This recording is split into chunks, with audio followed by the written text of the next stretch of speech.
Buenas tardes a todos.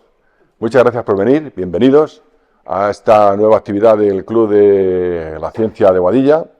Estamos muy ilusionados, empezando esta es la primera actividad pública, la segunda actividad pública que hacemos este año. Hemos empezado la semana pasada el curso de actividades 24-25 y pues con mucha ilusión, como todos los años. Para quien no nos conozca, porque veo algunas caras nuevas, el Club de Ciencia Boadilla es una asociación ubicada en Boadilla, sin ánimo de lucro, y que somos 115 o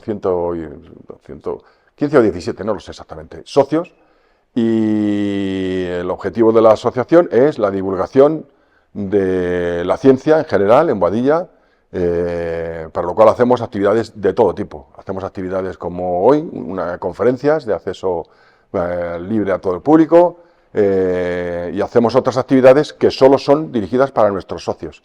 Pues, por ejemplo, la semana que viene empezamos el segundo curso de zoología. Tocamos todas las ramas de la ciencia, astronomía, química, medicina, todas las ramas de la ciencia entran dentro del club. Y hacemos, como digo, pues todo tipo de actividades, conferencias, talleres, cursos, seminarios, prácticos, presenciales, online, visitas guiadas, de todo. Como en botica. Y pues nada, quien tenga interés, están todos invitados a todas nuestras actividades públicas, y quien tenga interés por saber cuáles son las actividades que hacemos, no tiene más que entrar en Google, poner Club de Ciencia Boadilla, les saldrá nuestra página y ahí, entre otras cosas, pues sale nuestro programa de actividades, sale el formulario de hacerse socio, si alguien quiere hacerse socio. Tenemos una cuota anual de 15 euros al año, de momento. Estamos planteándonos poner algo para la administración, los gastos de administración, unos 500 al año de gasto de administración.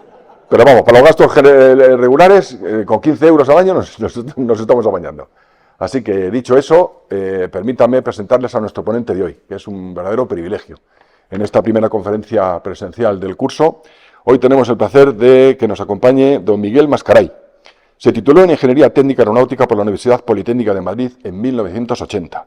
Empezó a trabajar en construcciones aeronáuticas, CASA, en 1983. En 2001 la empresa se integró en el grupo Airbus, en concreto en Airbus Comerciales, como responsable del departamento, siempre en contacto con la disciplina de propiedades masivas del avión. En 2010 fue nombrado experto senior en esa disciplina, en 2013 subdirector de física de vuelo y en 2014 director de ingeniería, entrando a formar parte del comité de dirección de Airbus Operaciones SL. Es miembro de la Asociación Internacional de Ingenieros de Masas, SAWE, desde 1990, donde ejerció como presidente de su sección europea entre 2010 y 2020, siendo a la vez director técnico internacional de 2012 a 2016. Durante esos años participó en la organización de varias conferencias internacionales de la asociación, tanto en Estados Unidos como en Europa. Hasta su jubilación en 2020 ha sido profesor del módulo Propiedades Básicas del Avión, dentro del Master Airframe Structures impartido en la Universidad Carlos III de Madrid. Actualmente sigue colaborando con algunas universidades españolas y europeas en la difusión de esta disciplina de forma altruista, junto a sus colegas de la Asociación SAWE en Europa. Habiendo sido el control de la masa del avión su actividad principal durante muchos años, el descubrimiento del bosón de Higgs en julio de 2012 despertó su interés por el estudio de la física de partículas, del modelo estándar y el bosón de Higgs. Sin más preámbulo, les dejo a ustedes con Miguel Mascaray, que nos hablará del concepto de masa, de sus teorías, de cómo se han hecho los descubrimientos, incluido el bosón de Higgs, y cómo han evolucionado a lo largo del tiempo. Muchas gracias a todos. Gracias.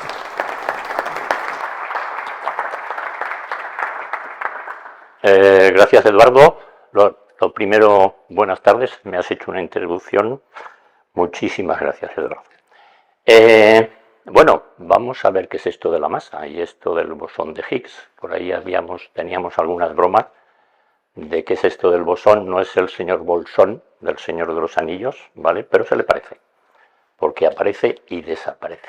Bien, como venía en el cartel y lo que pone aquí, hemos intentado, es consejo del comité de dirección de la asociación, que sea lo más básico posible. O sea, yo soy de la opinión de que para conocer un tema hay que empezar por los pies, no hay que empezar por el tejado, ¿de acuerdo? Entonces hay que coger conceptos muy básicos para al final ser capaz de entender algo que a mí me costó mucho y ahora me cuesta, es decir, es algo que que no es evidente como esta botella de agua que tengo aquí, ¿de acuerdo? ¿Qué es la masa? Masa, y que quede bien claro que hablo de masa, no de peso. Pues la masa es una de las 7 unidades fundamentales de la física, ¿vale? Entre el metro, el segundo, la corriente eléctrica es el amperio, el Kelvin para la temperatura, la candela para la intensidad luminosa, es decir, una de las 7 unidades elementales. El resto de unidades físicas son combinaciones de estas 7, ¿de acuerdo? Y que a nivel macroscópico se determina tan fácilmente como masa igual a volumen por densidad. Fácil, ¿de acuerdo? Tienes un volumen, tienes la densidad de ese material, tienes la masa de ese volumen, ¿de acuerdo? Pero no todo se reduce a una fórmula, porque si no ya habríamos terminado, vamos a tomarnos unas cañas, ¿de acuerdo? Casi todo el mundo sabe lo que son electrones. El que no lo sepa es una partícula elemental, ¿vale? Significa ámbar en griego, porque los griegos, o en la antigüedad, se dieron cuenta de que frotando ciertos materiales atraían piececitas pequeñas de papel o de otro material más ligero, es decir, adquirían electricidad, y entonces por eso los físicos, cuando descubrieron esta partícula, le llamaron ámbar en griego, que es electrón, ¿de acuerdo? Imaginemos 2 electrones que van libres, ¿de acuerdo? Y que se están acercando. Ahí va. Ahí. Llega un momento que están lo suficientemente cerca para que se repelan. Son 2 cargas negativas. Cargas del mismo signo se repelen. Cargas de distinto signo se atraen. En este caso, 2 electrones negativos se repelen. Y esa curva que veis ahí es una especie de chispita, algo que pasa que les hace repelerse el uno al otro, ¿de acuerdo?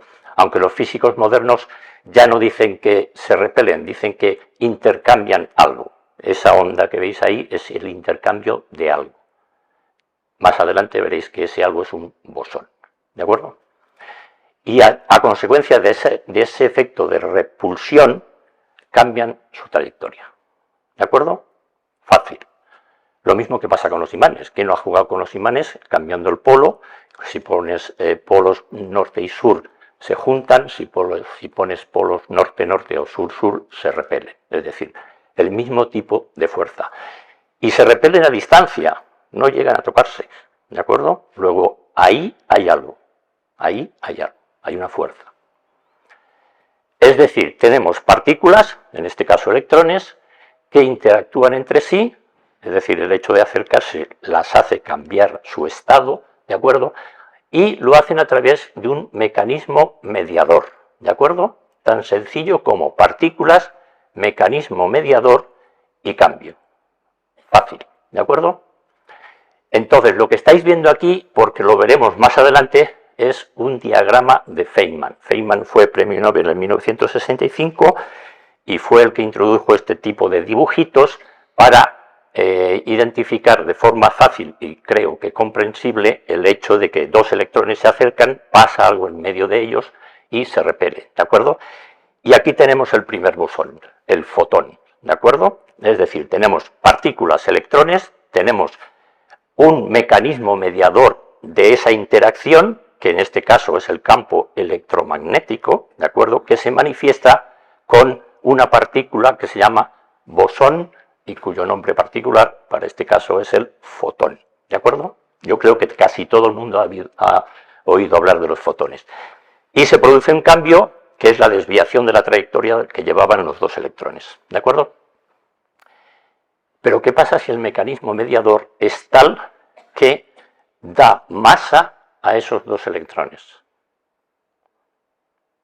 Es decir, que haya algo que dé masa a las partículas. Pues en 1964 varios físicos, y digo varios porque todo el mundo conoce al señor Higgs, o casi todo el mundo conoce al señor Higgs, pero en realidad fueron casi 5 físicos los que alrededor de los años 60, 64, 65 postularon la existencia de un campo cuántico que, como el éter, permea todo el universo. Todo el mundo sabemos lo que es la gravedad, nadie la ha visto, pero todo el mundo la padece. Es decir, hay un campo gravitatorio que nos hace mantenernos pegados al suelo, ¿de acuerdo? Esto es lo mismo, es un campo que está presente en todo el universo y que es el responsable, o que sería el responsable, porque estamos en 1964, no lo olvidemos, de dar masa a todas las partículas elementales, ¿de acuerdo? Esta era la teoría. Y entonces se planteó si esto era el origen de la masa, yo voy a decir, del universo, porque no estamos hablando solo de la Tierra, estamos hablando del universo. Este campo de Higgs estaría en todo el universo que conocemos. No sé si hay más universos, pero es que en el que conocemos estaría presente este campo, ¿de acuerdo? Este es un extracto traducido del artículo que Peter Higgs publicó en 1964 proponiendo la existencia de este campo, ¿de acuerdo? No voy a ir a ello porque es un poco, digamos, difícil de digerir. Es decir, lo que decía él es que los cuantos de spin 1, y no voy a explicar lo que es el spin porque tardaríamos en un poquito, los cuantos de spin 1 al interactuar con este campo de Higgs adquieren masa, ¿de acuerdo? Es decir, sea yo una cosa sin masa, al toparme con ese campo adquiero automáticamente masa, ¿de acuerdo? Algo que la primera vez que leí yo este artículo sudé un poquito de tinta para entenderlo, ¿de acuerdo? Bien, vamos un poquito a lo que casi todos conocemos, y es que la masa está casi presente o prácticamente presente en todas las teorías de la física, ya sea la física clásica de Newton, ya sea la relativista de nuestro amigo Einstein, o la más reciente, la física cuántica, ¿de acuerdo? Allá donde vayamos, la masa de las partículas o de los cuerpos que estudiamos desde el punto de vista de la física tiene la masa presente. Y aquí tenemos unas cuantas formulitas que las conocemos los que hemos ido por el lado de ciencias. La fuerza igual a la masa por la aceleración, ¿de acuerdo? La fuerza de la gravedad, que ya le he mencionado, que es lo que nos hace tener o estar atados a la Tierra sin poder escapar. La energía cinética, que es la que un futbolista le imprime a un balón de fútbol, ¿de acuerdo? La equivalencia, según Einstein, de masa y energía, la famosa fórmula de E igual a mc cuadrado, y el campo de Higgs, que como veis aquí ya es un poquito más complicado, pero aún así vemos ahí la MH, que es la masa del bosón de Higgs, ¿de acuerdo? Es decir, la masa está presente en todas las teorías de la física. De hecho, a lo largo de la historia, y quizá empezando por Newton, que fue el primero que teorizó un poquito y que estableció una serie de leyes alrededor del concepto de masa, luego vino Einstein, Mach, que fue un físico alemán que criticó un poquito la mecánica o la física mecánica de Newton, Feynman, que ya lo he mencionado, gran contribuyó muchísimo a la electrodinámica cuántica, y Higgs y Engel. De hecho, a esta pareja, Engel y Higgs, le dieron el premio Nobel en el 2013 o 14 por el descubrimiento del bosón de Higgs, ¿de acuerdo?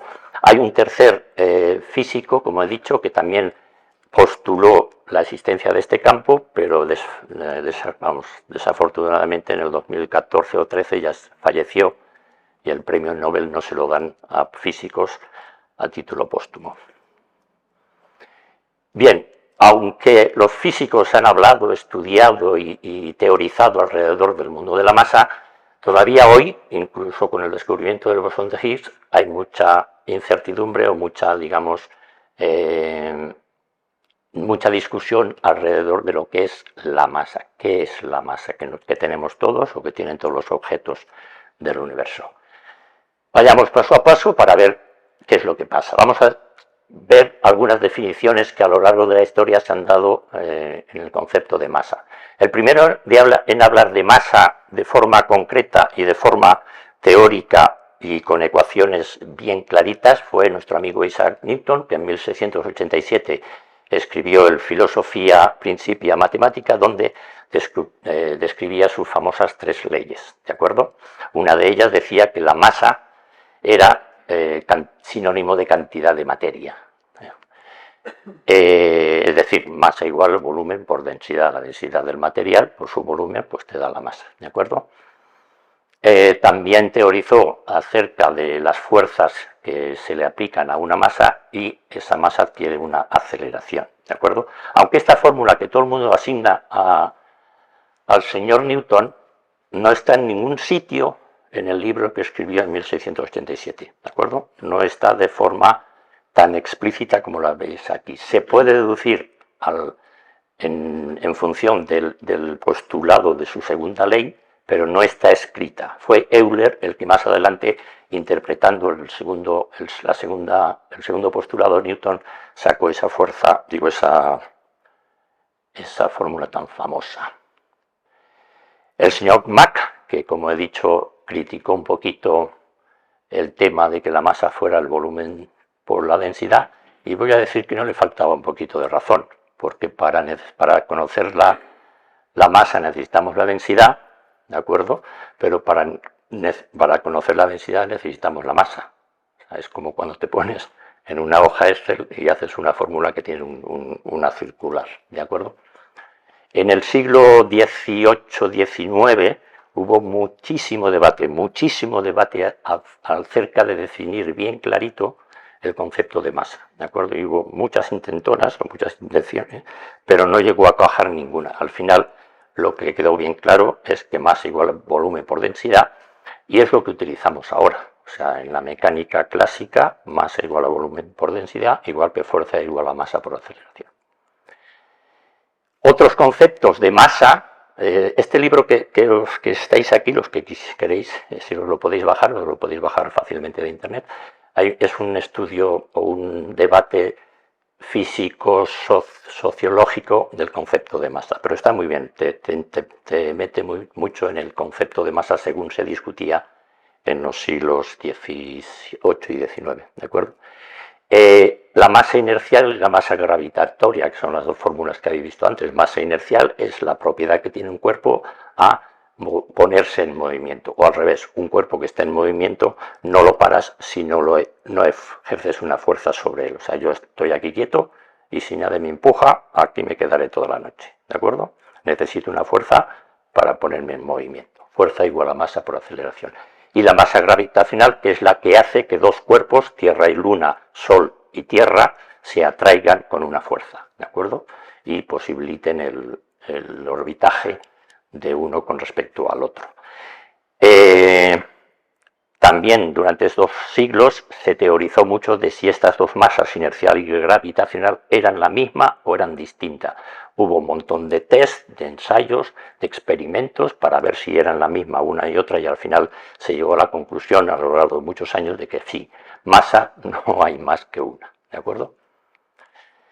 Luego, en 1905, nuestro amigo Einstein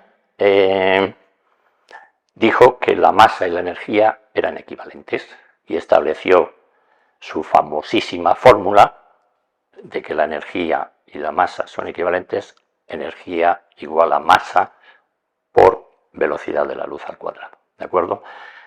La fórmula que dedujo Einstein en su artículo, aquí hay un copy del artículo, es la de arriba, ¿de acuerdo? Pero la que conocemos todo el mundo es la de abajo, que es la simplificada, que es cuando un cuerpo está en reposo, no tiene momento, P, con lo cual E igual a mc2. Yo creo que yo también hubiera sido capaz de deducir esta fórmula porque la tercera va a la vencida. O sea, Einstein, con todos mis respetos, pues así cualquiera, ¿no? A la tercera dio con la fórmula. Eso hace que a partir de ahora, bien, si la masa según Newton es materia, cantidad de materia, vamos a ver de qué estamos hechos, de qué está toda la materia hecha. Desde el principio de los tiempos, la humanidad, el ser humano, ha medido la materia, ¿de acuerdo? De hecho, los sumerios, esto es muy curioso, porque los sumerios tenían un sistema de pesas calibradas buenísimo, pero buenísimo, hecho todo de, eso creo que es granito, ¿de acuerdo? Estamos hablando del año 2000, 3000 antes de Jesucristo, sumerios. Pero la famosa romana que todos conocemos, pues ya existía también en Egipto, ¿vale? Esto es una foto del Museo de Berlín. Eso es una romana, no sé si se ve muy bien, una romana egipcia, ¿de acuerdo? Donde los egipcios pues medían sus trigos o sus cebadas con la romana.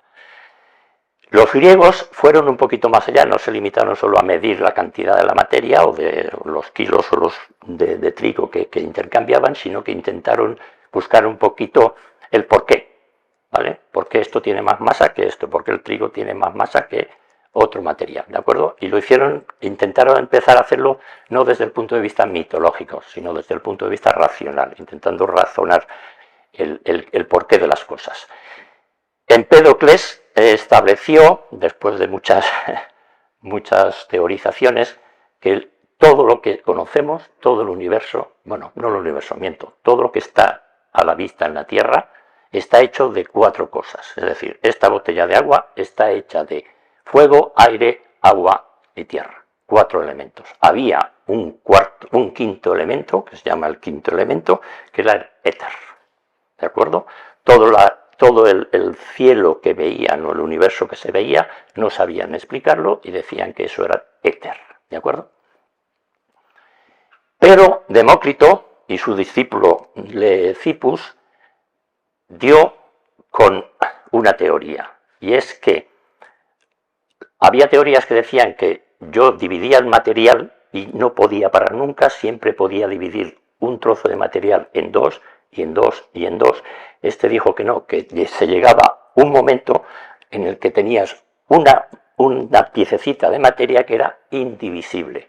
Indivisible en griego es átomo, ¿de acuerdo? Y dijo, o teorizó, que los átomos eran indivisibles, era el pedazo de materia más pequeño que se podía tener, ¿de acuerdo? Que tenían movimiento y que al unirse entre ellos formaban toda la materia que conocemos. Yo no sé por qué no le dieron el premio Nobel a este señor. Después de 2200 años después de Demócrito, pues el señor Dalton, si hay algún químico por aquí, sabrá mucho más que yo de este señor. Era un químico que, con los experimentos que llevó a cabo, dedujo que la materia efectivamente estaba compuesta de átomos, ¿de acuerdo?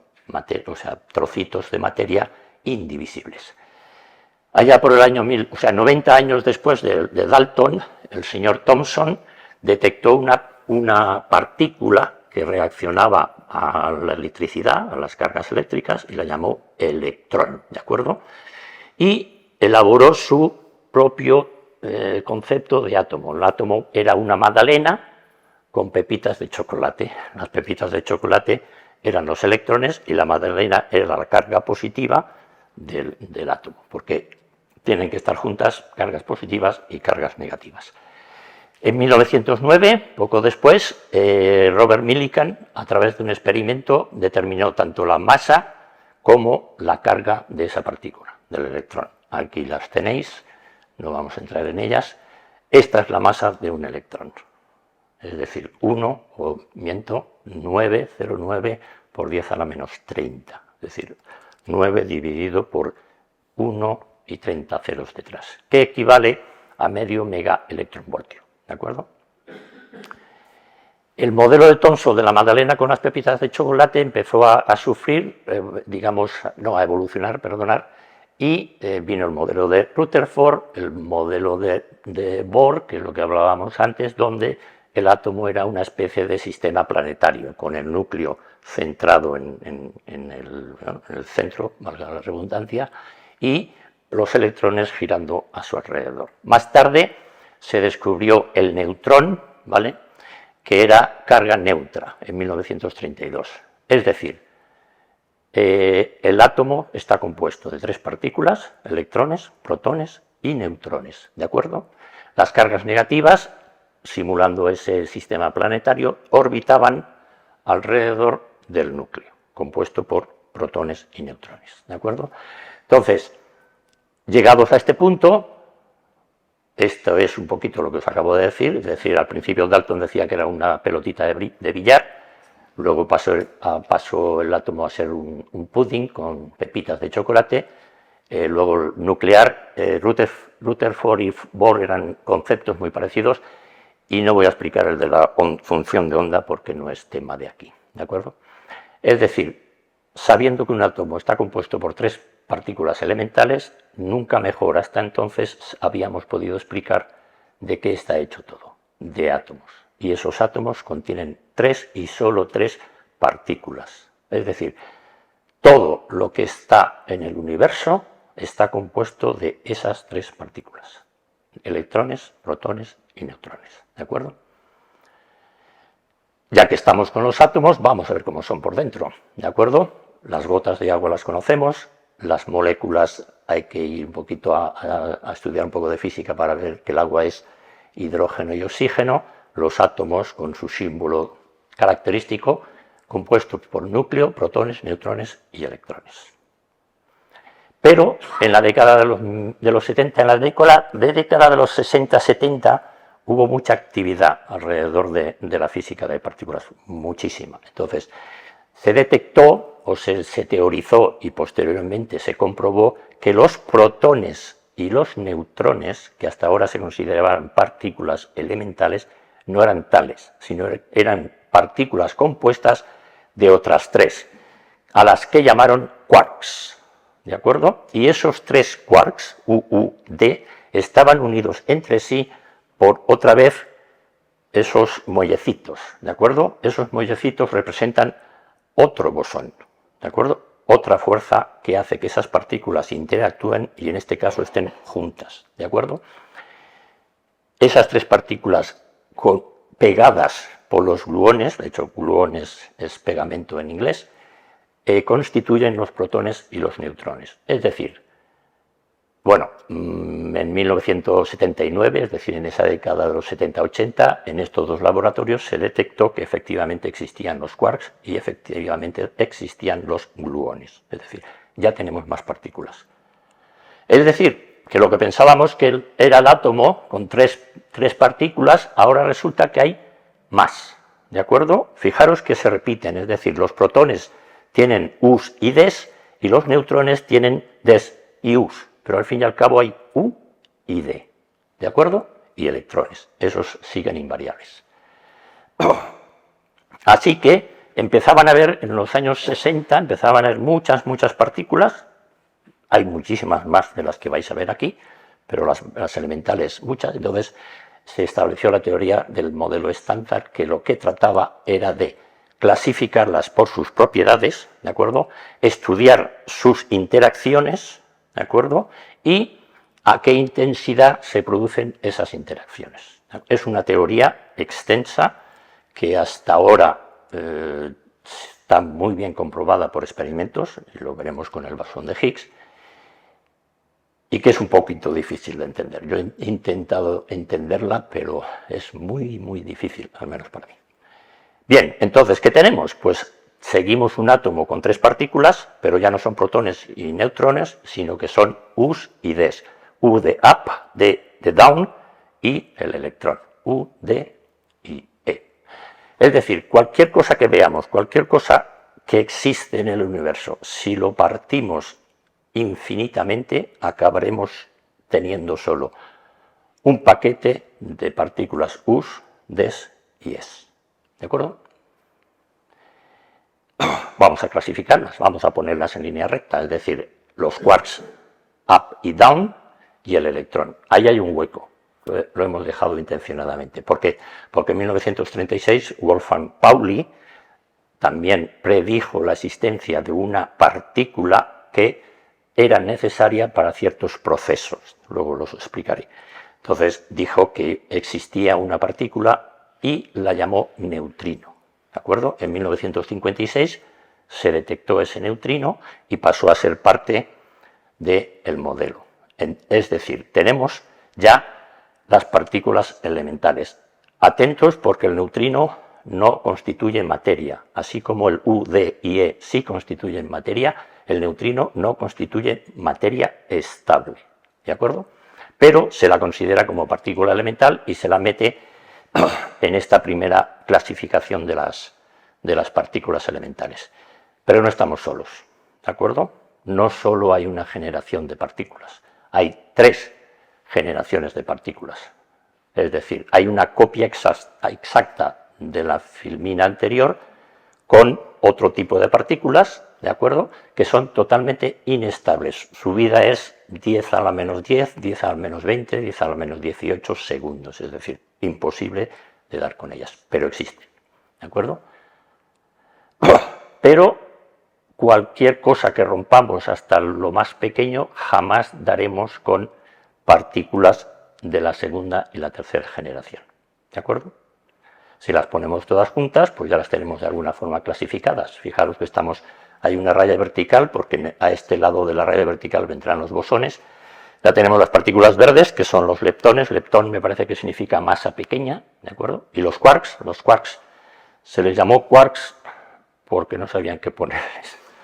Pero es la palabra quark que aparece en una novela de James Joyce, de James Joyce, y aparece quark.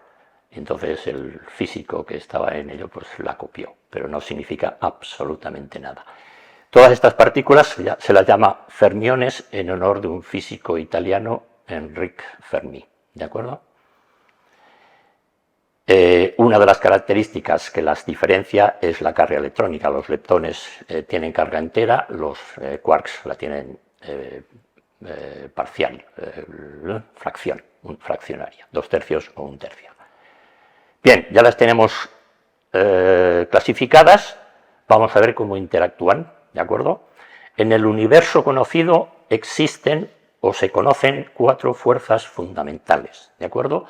Una es el electromagnetismo, otra es la fuerza fuerte, otra la débil y la gravedad, que es la más... Bueno, entre el electromagnetismo y la gravedad yo creo que estamos ahí a parejos, la conocemos porque si cogemos el cable de casa sabremos lo que es el electromagnetismo. Y si nos caemos de un andamio, pues sabemos lo que es la gravedad. Bien, como he dicho antes, mecanismos mediadores de fuerza. Mecanismos mediadores de fuerza, bosones. Bosones por el físico indio Bose. El magnetismo se manifiesta a través del bosón fotón. La fuerza fuerte lo hemos visto a través del gluón. La débil a través de 2, en este caso hay 2 bosones, el W y el Z, y la gravedad, pues el gravitón, lo que pasa es que el gravitón todavía no se ha teorizado a nivel cuántico, la teoría cuántica de la gravedad todavía no está, digamos, no casa con el modelo estándar y de hecho se la tiene un poquito ahí abandonadita, pobres, pero el gravitón se le supone que existe, pero no se ha dado todavía con él. Y ya tenemos el modelo estándar de partículas completo, ¿de acuerdo? Tenemos a un lado los fermiones, al otro lado los bosones. El por qué unos son distintos de otros, pues por muchas propiedades cuánticas que no viene a cuento ahora explicar. Entonces, ya tenemos los tres nombres de las partículas elementales y el bosón, lo definimos ahora oficialmente, es un mediador de fuerza, una partícula elemental que media entre distintas partículas una cierta fuerza, ¿de acuerdo? El electromagnetismo, todo lo conocemos, acordaros de nuestros amigos los electrones, con el fotón interactuando entre ellos, el imán, los imanes, que todos hemos tenido en la mano, y bueno, estas fórmulas de campos magnéticos las he puesto aquí, pero no merece la pena tampoco adentrarse en ellas. La débil, la fuerza débil, que se manifiesta a través de los bosones Z y W, es la responsable del decaimiento de los neutrones. Los neutrones tienen vida limitada. Un neutrón en el núcleo de un átomo tiene una cierta vida, es estable, pero cuando se le deja por ahí andar solo, decae rápidamente en un protón.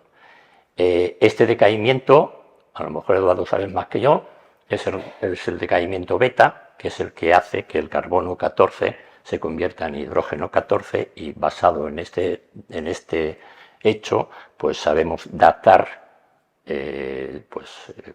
los animales, los dinosaurios, cuando vivieron, etc. Bueno, los dinosaurios no, que son más de 50.000 años.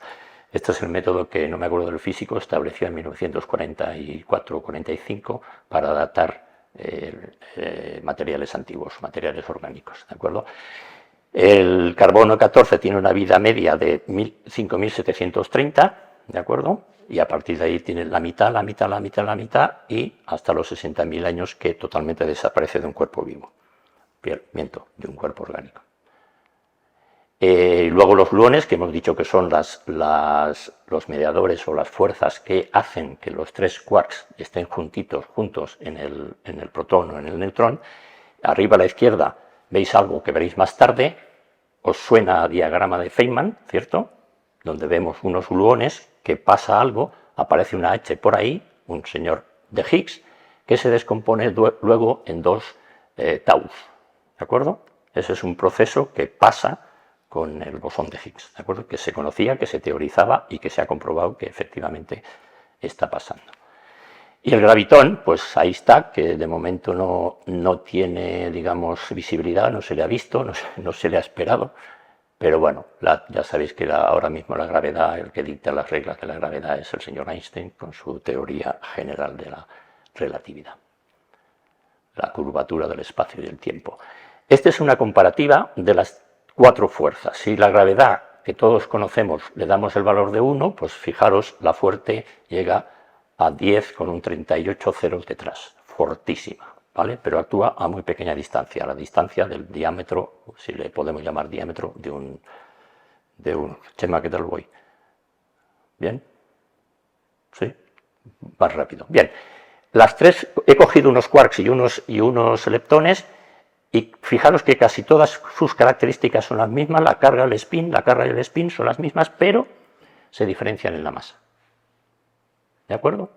Es una de las diferencias. Hay otras, pero son pequeñas, pero la masa es significativa. ¿Vale? Aquí tenemos las masas de todas las partículas, tampoco vamos a detenernos, pero hay una gran diferencia y es muy anárquica. No hay una regla que diga los leptones son así, los quarks son así, ¿no? No hay una regla. De hecho, si las pintas, necesitas una escala logarítmica, porque si no es imposible, y hay un factor de 77.800 veces la más pesada con respecto a la más ligera. Y no solo eso, sino que encima no hay una regla, porque si esto fuera una recta, pues podrías establecer una pauta. No la hay, ¿de acuerdo? De hecho, Feynman dijo que en el modelo estándar, pues que sí, que utilizábamos las masas porque las conocemos, porque las hemos medido, pero no las entendemos, ¿de acuerdo? No sabemos de dónde vienen y por qué son las que son, o por qué no tienen esa, digamos, esa regla. Son anárquicas, ¿de acuerdo? Bueno, esto lo paso. Estas son las iteraciones, es decir, los quarks y los leptones interactúan con los bosones, ¿de acuerdo? A través de los bosones. Fijaros que fijaros que los leptones no interactúan con la fuerza fuerte, ¿de acuerdo? Los electrones no sienten la fuerza fuerte, ¿de acuerdo?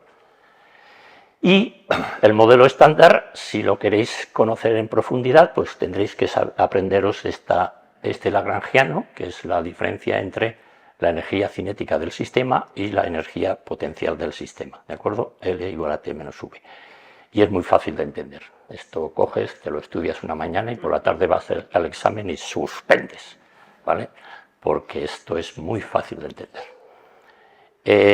Pero, ¿qué pasaba en el modelo estándar a la altura de los 1964? Pues que predecía que los W y los Z no tenían masa. No sé si lo he comentado, pero os habéis fijado que cuando he puesto las masas, el fotón no tiene masa, el gluón no tiene masa, pero los W y los Z, siendo bosones, tienen masa. Eso es algo que no predecía el modelo. Decía que los W y los Z también tendrían que tener masa cero, ¿de acuerdo? Pero los experimentos demostraban, los experimentos que tenían masa y gorda, ¿vale? Entonces se toparon con la Iglesia y dijeron, aquí qué es lo que pasa. Entonces establecieron en 1964 Higgs y Heisenberg la teoría de que existía un campo responsable de dar masa a unas partículas y a otras no, porque el fotón no tiene masa y el gluón no tiene masa, ¿de acuerdo? Ese campo, porque el que asigna masa es el campo, no el bosón. el campo es el que es decir, una partícula interactuando con el campo de Higgs adquiere masa. El bosón es la excitación de ese campo, ¿de acuerdo? Es la partícula del campo, pero el que interactúa es el campo, a través del bosón. Sé que es difícil de entender, pero así es. Total, que integraron el lagrangiano del campo de Higgs, lo integraron en el lagrangiano del modelo estándar, con lo cual ahora sí que está claro, totalmente claro. Bien, se integró el bosón de Higgs en el modelo estándar y sus interacciones se estudiaron, se conocieron, se predijeron, porque todavía estamos en 1970-75, ¿de acuerdo? De tal forma que, esto es muy simplificado, la masa de un electrón se podía dar como V partido por raíz de 2, ya ahora explicaré lo que es V, por la intensidad del acoplamiento del electrón con el campo de Higgs, que es lambda. Entonces, conozcamos lambda y conoceremos la masa del electrón, ¿de acuerdo? O al revés, conocemos la masa del electrón y conoceremos lambda, un poquito como lo de la densidad y el volumen, ¿de acuerdo? Esta es para las tres partículas elementales, E, Du y D, cuál sería su masa en función del acoplamiento, la constante del acoplamiento con el bosón de Higgs, ¿de acuerdo? Vamos a ver cómo se descubrió. El CERN, supongo que habréis oído hablar de él, es el Consejo Europeo para la Investigación Nuclear. Está situado cerca, muy cerquita del aeropuerto de Ginebra, de hecho al fondo se ve el aeropuerto, y está hundido 100 metros, ¿de acuerdo? Y es un círculo de una circunferencia, un túnel de circunferencia de 27 kilómetros, ¿de acuerdo? Ahí es donde se aceleran las partículas, en el gran colisionador de hadrones, ¿de acuerdo? Ahora cumple 75 años, luego el 75, en el 1950 se empezó a construir o empezó a funcionar, ¿de acuerdo? Es un túnel y es inmenso. Bien, en el CERN lo que se hace es acelerar protones. Al acelerar los protones se les acelera a lo largo de esa curva de 27 kilómetros y al final se les lleva hacia una cámara que se llama ATLAS o CMS, que son dos cámaras de detección de las partículas que salen de la colisión de los protones, ¿de acuerdo? No está en la foto, pero vamos, un hombre o una persona en esa foto del Atlas es como una hormiguita de lo inmenso que es el detector. En el verano del 2012, en 1970 empezaron un proyecto de búsqueda específica del bosón de Higgs y lo consiguieron, hablo de 1970, lo consiguieron en el 2012, ¿de acuerdo? El 4 de julio dieron una conferencia de prensa en la que estaba el propio Higgs y el propio Engels, en la que dijeron que la partícula que habían visto, lo de visto es entre comillas, parecía ser el bosón de Higgs, con una probabilidad o con una fiabilidad, un confidence level de 5 sigmas, es decir, que es casi seguro en un 99,9999 de que estamos hablando del bosón de Higgs. ¿Cómo lo hicieron? Pues no es fácil de explicar, lo intentaré.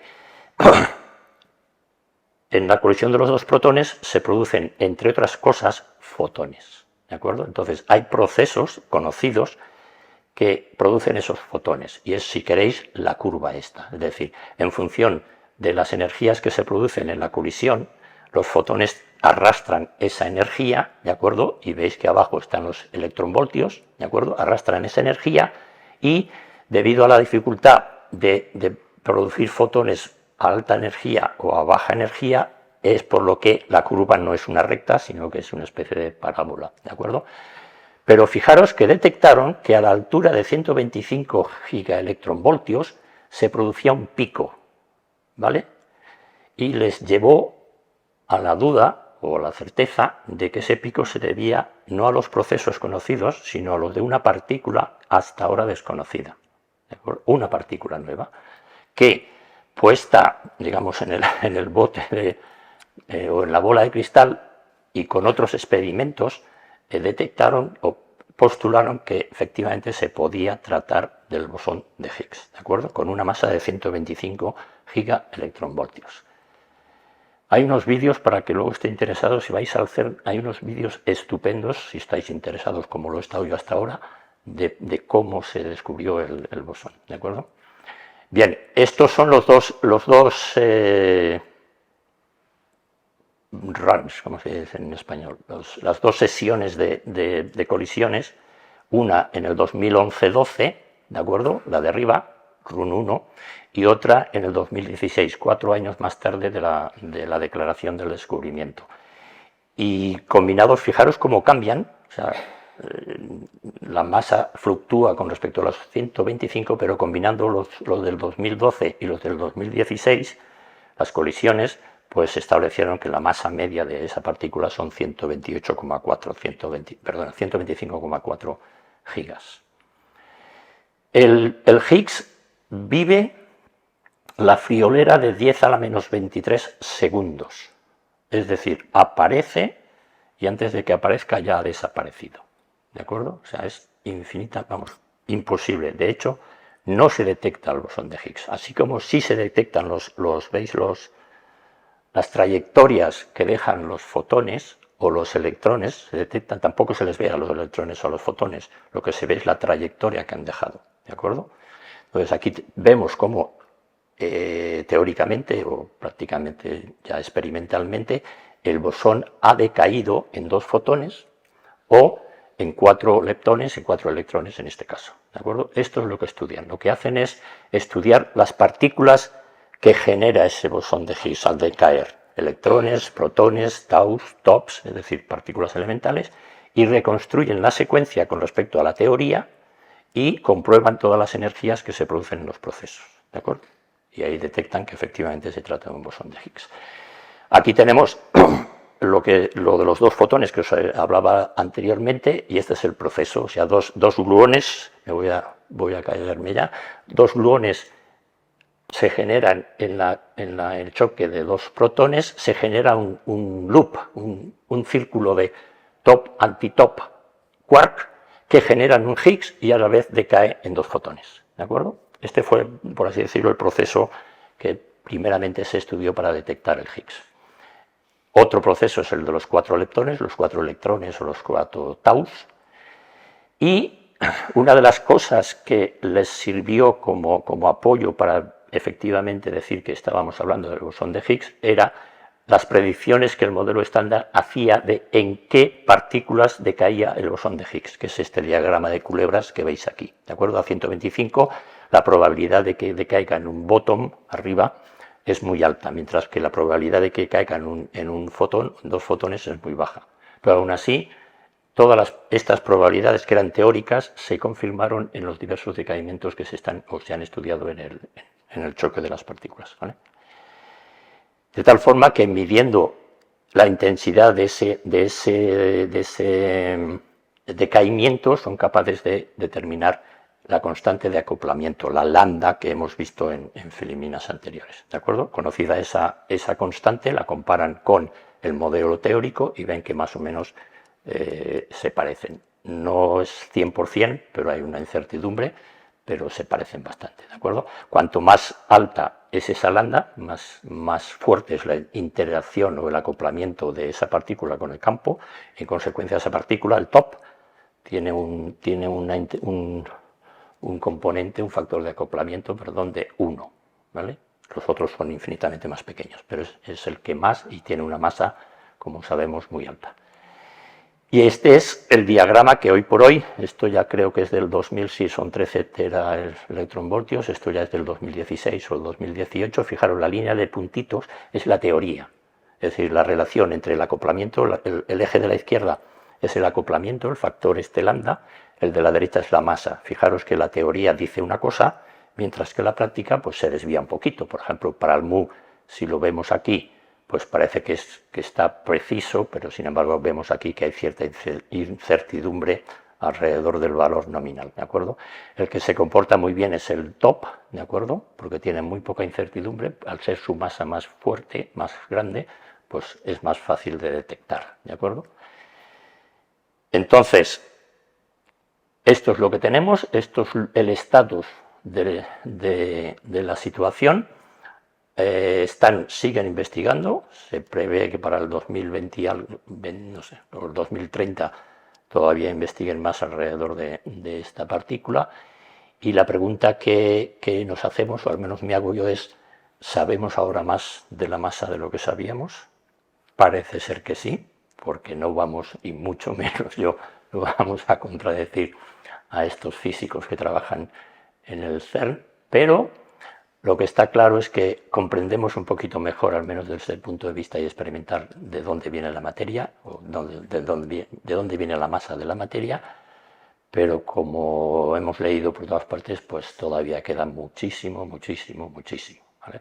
Lord Kelvin, que es responsable de la temperatura de grados Kelvin, en 1900 o 1800 y pico dijo que toda la física ya no había nada más que descubrir, que solo faltaba lo de la catástrofe ultravioleta y no sé, no me acuerdo qué más, pero que ya estaba todo descubierto en 1800 y pico. Y fijaros, en el 1900 vino la física cuántica con Planck y con Einstein, y todavía nos queda muchísimo, pero muchísimo que descubrir. Los jóvenes lo veréis, los viejecitos pues a lo mejor también. Venga, muchas gracias por la paciencia y vamos a pasar ahora